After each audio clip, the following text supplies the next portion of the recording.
Don కొడుకును చంపిన serial killer అసలు ఎందుకు చంపాడు ఏంటనేది ఈ ఎపిసోడ్లో చూద్దాం. ఓపెనింగ్ సీన్లో గన్ సౌండ్ వినగానే గట్టిగా అరుస్తుంది గౌరీ. అక్కడ ఎవరు షూట్ చేశారు అని చూస్తే ఆ డాన్ కొడుకు కానిస్టేబుల్ని షూట్ చేస్తాడు. తను అక్కడికక్కడే పడిపోతాడు. ఆ తర్వాత పోలీసులు అందరూ అలర్ట్ అవుతారు. ఈ డాన్ వచ్చేసి తన కొడుకుని ఎందుకు షూట్ చేస్తావని అక్కడి నుంచి కంగారుగా తీసుకుని వెళ్ళిపోతాడు. ఆ తర్వాత శంకర్ వాళ్ళు ఆ కానిస్టేబుల్ని అంబులెన్స్ పిలిపించి హాస్పిటల్కి పంపిస్తారు. అతను హాస్పిటల్కి వెళ్ళగానే గౌరీ దగ్గరకు వచ్చి శంకర్ కోపంగా అక్కడున్న కుండని పగలగొట్టేస్తాడు. గౌరీపై కోపంగా అరుస్తూ ఉంటాడు. ఏంటి నువ్వు చేసిన పని? గన్ ఇవ్వమంటే అలా బొమ్మలా నించున్నావు. పోలీసులంటే అంత తేలిగ్గా ఉందా? వాళ్ళది కూడా ప్రాణమే.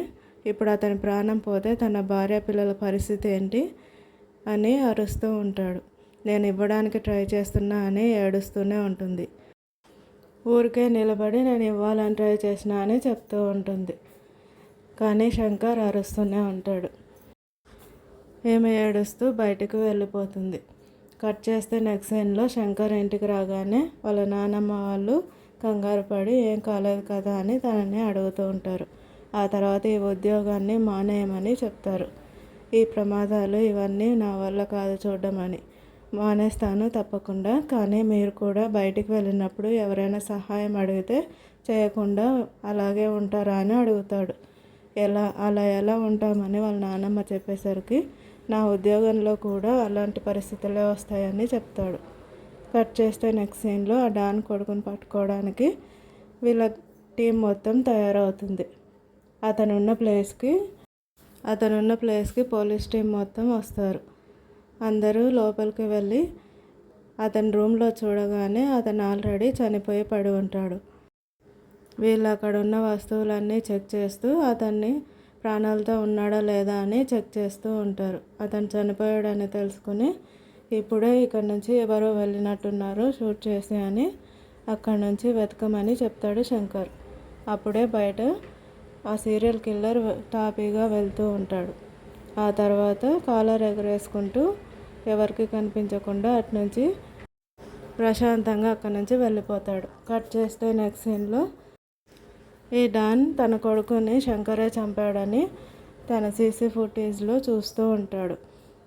నా కొడుకుని ఒక్కడనే పంపించను, నీ ఫ్యామిలీతో పాటు కలిపి అంత్యక్రియలకు పంపిస్తానని అనుకుంటూ ఉంటాడు. మరోవైపు ఈ గౌరీ జరిగిన విషయాన్నే గుర్తు చేసుకుంటూ గట్టిగా అరుస్తూ ఏడుస్తూ ఉంటుంది. తనేమీ చేయలేకపోయానని ఏడుస్తూనే ఉంటుంది. ఆ తర్వాత శంకర్కి ఫోన్ చేయడానికి ట్రై చేస్తుంది, కానీ లిఫ్ట్ చేయడు. మరుసటి రోజు అతన్ని కలవడానికని ఏ హాస్పిటల్లో ఉన్నాడో ఏంటని ఆలోచిస్తూ వెళ్తూ ఉంటే శంకర్ వాళ్ళు కనిపిస్తారు. అప్పుడే వాళ్ళని చూసి అలాగే నిలబడిపోతుంది. ఏమంటారు ఏమోనని మళ్ళీ ముందుకు వెళ్తుంది. ఆ కానిస్టేబుల్ని చూడాలని, అతనికి సారీ చెప్పాలని తన చేతిలో ఉండే ఫ్రూట్స్ బుట్ట ఇవ్వబోతూ ఉంటే గన్ సౌండ్ వినపడుతుంది. తీరా చూస్తే ఆ బుట్ట కింద పడిపోయి ఉంటుంది. తనకు ఎదురుగా ఉండే మరో కానిస్టేబుల్కి బుల్లెట్ తగిలి ఉంటుంది.